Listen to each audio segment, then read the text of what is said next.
नमस्कार दोस्तों, आप सभी को कैसे हैं आप सब। उम्मीद करती हूँ अच्छे होंगे। मैं भी अच्छी हूँ। देखिए दोस्तों, मेरे पास है टाइल्स के कुछ टुकड़े और ये बहुत बुरी तरीके से गंदे हो गए थे क्योंकि काफ़ी दिनों से मेरे गार्डन में ये लगे हुए थे एक साइड में। तो मैंने इनको साफ़ कर लिया है पानी से। और एक ये डब्बा है कार्डबोर्ड का, कोई भी डब्बा हो आपके पास, किसी भी सामान में आ जाते हैं इसी तरीके के डब्बे। तो ये देखिए इन्वर्टर का डब्बा है और काफ़ी बड़ा है, तो इसी से मैं बनाने वाली हूँ आज यहाँ पर स्टैंड अपने पौधों के लिए।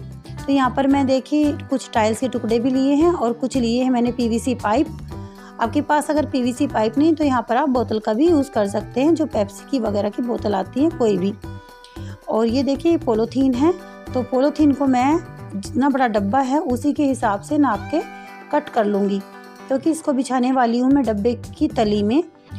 और यहाँ पर जब मैं सीमेंट डालूँगी तो इसमें जो डब्बे की तली है इसमें वो चिपकेगा नहीं और आराम से इस पे से निकल जाएगा। ऐसे भी निकल सकता था, लेकिन फिर भी मैंने इसको प्लेन बनाने की वजह से कि कहीं कोई इसमें इधर उधर ना निकल जाए सीमेंट, तो मैंने फिर भी इसको नीचे इसमें डाल लिया है। अब जो टाइल्स के बड़े बड़े टुकड़े हैं उनके देखिए मैंने छोटे छोटे से टुकड़े बना लिए हैं, क्योंकि मुझे छोटे छोटे टुकड़े ही चाहिए। और इतने सारे टाइल्स के टुकड़े हो गए हैं कि इसमें कई स्टैंड बन जाएंगे और देखने भी बहुत सुंदर लगते हैं। आप प्लेन भी बना सकते हैं, लेकिन अगर आपके पास टाइल्स के टुकड़े हैं तो उनसे और भी सुंदर बन जाएंगे। और अगर इस तरीके का स्टैंड आप बना के अपने गार्डन में रखेंगे तो देखने वाला भी आपकी तारीफ़ किए बगैर नहीं रह पाएगा कि वाकई आपने बहुत ही सुंदर ये जुगाड़ बनाया है। तो जो टाइल्स के टुकड़े हैं उनको हमें डब्बे की तली में, जहाँ पर हमने पन्नी रखी है ये, इस पर उल्टी साइड से रखना है, यानी जो सीधा हिस्सा है वो पलट के रखना है हमें। और ऊपर से इसमें सीमेंट डालना है। तो ये देखिए इसमें थोड़ा थोड़ा सा स्पेस रखना है, इसलिए मैंने छोटे टुकड़े किए हैं। ये बड़े टुकड़े भी आप रख सकते हैं, यानी 3 से 4 टाइल्स के टुकड़े भी आप रख सकते हैं, लेकिन मैंने यहाँ पर छोटे छोटे टुकड़े बनाए हैं इसके। और इसके बीच में भी मैंने स्पेस रखा है। तो देखिए ये रख के तैयार हो गए हैं। अब बना लेती हूँ मैं इनके लिए पैर, जो मैं इस स्टैंड में पाए लगाने वाली हूँ, तो वही बनाऊंगी यहाँ पर। आप यहाँ पर जो पेप्सी की बोतल आती है कोल्ड ड्रिंक वगैरह की, या कोई भी बोतल है लंबाई में, उसको ले सकते हैं। तो मैंने तो यहाँ पर पीवीसी पाइप लिए हैं क्योंकि मुझे इतनी ऊंचाई चाहिए थी। मेरे पास इस टाइम पे वैसे ज़्यादा बड़े पाइप नहीं थे, ये टुकड़े थे छोटे छोटे से, तो मैंने इन्हीं का यूज़ किया है। अगर आप थोड़े से स्टैंड की ऊंचाई लेना चाहते हैं तो उसी हिसाब से आप इसमें ये पीवीसी पाइप ले सकते हैं। तो मार्केट से तो मैं नहीं लाई थी इनको, जैसे कुछ काम हुआ था टंकी वगैरह का, कई साल पहले हुआ था मेरे घर में काम, बिजली वगैरह का भी काम होता है, तो उसमें भी इस तरीके के पाइप आ जाते हैं। लेकिन जो टंकी वाले पाइप होते हैं वो काफ़ी मजबूत होते हैं, तो उन्हीं का मैंने इसमें यूज़ किया है। तो थोड़ा सा देखिए छोटे बड़े टुकड़े थे ये, इनको बिल्कुल इक्वल कर लेना है, क्योंकि अगर हम इन्हें उस स्टैंड में लगाएंगे छोटे बड़े हो जाएंगे तो फिर थोड़ी सी दिक्कत होती है। तो देखिए मैंने इनको बिल्कुल इकसार बना लिया है कट करके। थोड़ा बहुत इधर उधर ये छोटे बड़े हो रहे थे तो मैंने देखिए इसको कट कर दिया है। और अब मैं देखिए सीमेंट और डस्ट का घोल बनाऊंगी यहाँ पर, यानी इसका पेस्ट बनाऊंगी जो डालना है इसमें। यहाँ पर मैं जो सीमेंट ले रही हूँ उसकी जो मात्रा है, देखिए इसी डब्बे से, जिस भी डब्बे या बर्तन से आप इसकी सीमेंट की मात्रा लेंगे उसी डब्बे से आप डस्ट की भी मात्रा को नापेंगे। तो यहाँ पर मैंने देखिए ग्लव्स पहन लिए, क्योंकि पिछली बार जब मैंने गमले बनाए थे तो सीमेंट से मेरे हाथ कट गए थे, क्योंकि जब ज़्यादा देर तक सीमेंट में हम काम करते हैं ऐसे ही हाथों से तो हाथों को नुकसान हो जाता है। तो इससे तो अच्छा या तो हाथों में आप पॉलीथीन वगैरह डाल लें या फिर ग्लव्स मंगा लें। तो देखिए थोड़ी सी डलियाँ बन गई थी यहाँ पर सीमेंट में, मैंने उनको खोल लिया है अच्छे से। और इसमें मैंने डस्ट और सीमेंट दोनों को इक्वल मात्रा में मैंने मिला लिया, यानी 2 डब्बे मैंने यहाँ पर सीमेंट के डाले हैं और 2 ही डाले हैं मैंने यहाँ पर डस्ट के। अगर आप इसमें 1 डब्बा सीमेंट डालेंगे और 3 डब्बे आप इसमें यहाँ पर डस्ट डालेंगे तो थोड़ा सा देखिए वो जितना मजबूत बनना चाहिए उतना मजबूत बनेगा नहीं, और उतनी ज़्यादा सफाई भी नहीं आएगी आपके स्टैंड में। तो यहाँ पर मैंने जो डबल मात्रा मैंने सीमेंट की ली थी, यानी 2 डब्बे सीमेंट के और 2 डब्बे मैंने डस्ट के लिए हैं। आप यहाँ पे इस तरीके से भी कर सकते हैं, अगर आप ज़्यादा सीमेंट लेना चाहते हैं तो 3 डब्बे आप सीमेंट के लिए और 1 डब्बा आप डस्ट का भी ले सकते हैं। तो देखिए मैंने तो बराबर मात्रा में लिया है और एक गाढ़ा सा इसका पेस्ट बना लिया है। अब धीरे धीरे इसमें हम यहाँ पर डाल देंगे, ज़्यादा मोटी लेयर हमें यहाँ पर नहीं करनी है।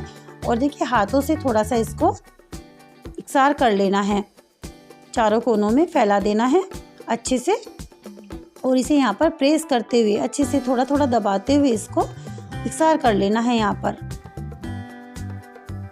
ये देखिए, तो यहाँ पर मैं इस तरीके का स्टैंड बना रही हूँ, जैसे स्टूल बनता है ना, स्टूल होता है इस तरीके का, उसी तरीके का ये स्टैंड हो जाएगा हमारे गमलों के लिए तैयार, बिल्कुल कम बजट में। अगर घर के बचे हुए सामानों से इस तरीके से हम स्टैंड बना लें तो बहुत ही अच्छा होगा, क्योंकि मार्केट से अगर हम इस तरीके के स्टैंड लेने जाएं तो काफ़ी महंगे मिलते हैं और उतने ज़्यादा मजबूत नहीं मिलते हैं, क्योंकि वो तो उसमें सैंड वगैरह मिलाते हैं जिससे वो ज़्यादा दिनों तक नहीं चलते हैं और रेते की वजह से वो जल्दी टूट जाते हैं।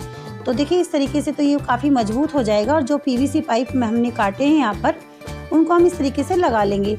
4 हमने इसमें पैर लगाने हैं स्टूल के, जो स्टैंड है हमारा इसके। ये देखिए, बिल्कुल नीचे तक नहीं घुसाना है इसको, ऊपर रखना है, थोड़ा सा आर पार नहीं करना है इसमें, क्योंकि जो लेयर हमने लगाई है उसके ऊपर ही इसको रखना है। अब देखिए ये 4 से 5 दिन बाद का इसका रिजल्ट है, क्योंकि धूप नहीं निकल रही थी, ये 5 दिन बाद धूप निकली है।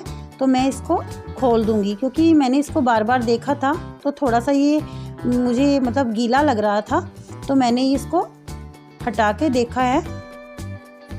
ये देखिए धीरे धीरे मैंने इसको हटा लिया। वैसे इसमें मैं पानी वगैरह डालती थी, थोड़ी सी इसकी 2-3 दिन बाद तराई करनी स्टार्ट कर देनी चाहिए, यानी पानी का छिड़काव इस पर करना चाहिए। तो ये देखिए, क्योंकि बिल्कुल 4 से 5 दिन तक सूर्यदेव के दर्शन नहीं हुए और ये 5वें दिन धूप निकली, और मैंने देखिए इस पे पेंट किया, जो इसके पैर बनाए थे स्टैंड के। आप कोई भी कलर कर सकते हैं या आप इस तरीके से भी रख सकते हैं, प्लेन भी। और एक साइड में जब आप देख रहे हैं ना अलग सा, ये यहाँ पर ये थोड़ा सा क्रैक हो गया था, क्योंकि मैंने सोचा इसको उठा के देखूं, लेकिन ये थोड़ा गीला था। तो आप ये गलती ना करें, आप उसको देखें कि अच्छे से ये मजबूत हो गया, सेट हो गया है, तभी इसको देखें, क्योंकि सर्दी ज़्यादा है और धूप नहीं निकल रही है। गर्मियों में तो जल्दी से ये तैयार हो जाते हैं 3 से 4 दिन में ही, लेकिन अब सर्दियों में इसको 1 हफ्ते का समय लगा। सूखने के बाद देखिए मैंने इसको सीधा किया और उसके बाद मैंने इस पर रेड कलर किया है। आप कोई भी कलर कर सकते हैं, या फिर आप इसको सिंपल भी इस तरीके से भी रख सकते हैं। इस तरीके से भी ये सुंदर लग रहा था। और इसके चारों तरफ देखिए मैंने इस पे ये बॉर्डर कर दिया रेड कलर का, और ऊपर मैं सोच रही थी कि कोई और कलर करूँगी, लेकिन फिर मैंने सोचा कि चलो रेड ही कर देती हूँ, क्योंकि बॉर्डर रेड है तो ऊपर भी मैं रेड कर देती हूँ। टाइल्स लगी हुई हैं, वैसे तो कोई ज़रूरत नहीं थी, लेकिन फिर भी मैंने सोचा कि चलो कलर कर लूँ। कलर करके ये मुझे और भी अच्छा लगा। तो इतना मजबूत है ये कि आप इस पर बड़ा गमला भी रख सकते हैं। यहाँ पर मेरी बेटी करने लगी थी कि मम्मी मैं करा लेती हूँ थोड़ा थोड़ा सा इसमें काम। तो हम दोनों ने ही देखिए इसमें कलर कर लिया है, और बीच बीच में ये टाइल्स नज़र आ रही हैं। थोड़ा बहुत पेंट जो है टाइल्स पर भी लग गया है। कितनी भी सफाई से आप इस पे कलर कर लें, थोड़ा बहुत आ ही जाता है कलर टाइल्स वगैरह पे। तो मैं बाद में कपड़े से इसको साफ़ कर लूँगी। अगर आप भी इस तरीके से कोई स्टैंड बना रहे हैं और पेंट वगैरह कहीं पर भी डल जाए तो आप कपड़े से हटा लें। अगर कपड़े से नहीं हट रहा है ऑयल पेंट, तो थोड़ा सा तारपीन का तेल लें, कॉटन पर लें और उससे ये साफ़ कर लें टाइल्स वगैरह, तो आराम से हट जाता है। तो देखिए मैं यहाँ पर इसको कपड़े से साफ़ कर रही हूँ। तो थोड़ी बहुत जो टाइल्स हैं उनका तो कलर निकल गया है, हट गया है, लेकिन कुछ टाइल्स ऐसी थी जिनका नहीं हटा, तो मैंने तारपीन का तेल उन पर डाला और साफ़ कर लिया। अब इसके बाद देखिए मैं आपको ये प्लांटर रख के इस पर दिखाऊंगी। इसमें मैंने देखिए जेड प्लांट से यहाँ पर मोर की शेप दी हुई है अपने इस प्लांटर में, और ये देखिए नीचे तक आए हुए हैं, जैसे पंख फैलाए हुए हो मोर। और ये देखिए थोड़े से पाइप छोटे पड़ रहे थे यहाँ पर, मेरे पास बड़े पाइप नहीं थे। अगर आप बड़ा स्टैंड बनाना चाह रहे हैं तो उसमें आप पाइप बड़े ले लें, उसी से आपका ये स्टैंड बड़ा बन जाएगा। तो यहाँ पर देखिए मैंने ये पिकॉक वाला प्लांटर रख दिया है जो जेड प्लांट से बनाया है। नीचे नहीं लग रहे हैं अभी इसके जो पंख ही मानिए आप कि ये मोर के पंख है और नीचे तक लटक रहे हैं, तो नीचे नहीं लटक रहे हैं अभी। थोड़ा सा 6-7 महीने के टाइम ये ले लेगा ये प्लांट नीचे तक आने में। तो उतने में मैं देखिए दूसरा स्टैंड बना के तैयार कर लूँगी। मैं मार्केट से मंगा लूँगी इस तरीके के पाइप, क्योंकि मुझे तो ये स्टूल स्टैंड बहुत ही अच्छा लगा प्लांटर के लिए, और काफ़ी मजबूत है। आप इस पर बड़ा गमला भी रख सकते हैं और काफ़ी दिनों तक ये चलेगा, यानी ये टूटेगा नहीं जल्दी से, बहुत मजबूत है। तो फ्रेंड्स आप भी बना सकते हैं ये आसानी से बनने वाला स्टूल स्टैंड, क्योंकि सालों साल आपके ये गार्डन में रहने वाला है। ना ही इसमें जंग लगेगा, ना ही ये पानी से गलेगा। तो अब बताइएगा कमेंट करके कि आपको ये मेरा स्टूल स्टैंड कैसा लगा। फिर मिलती हूँ आपसे किसी नई वीडियो में नई टॉपिक के साथ। तब तक के लिए bye, happy gardening, take care.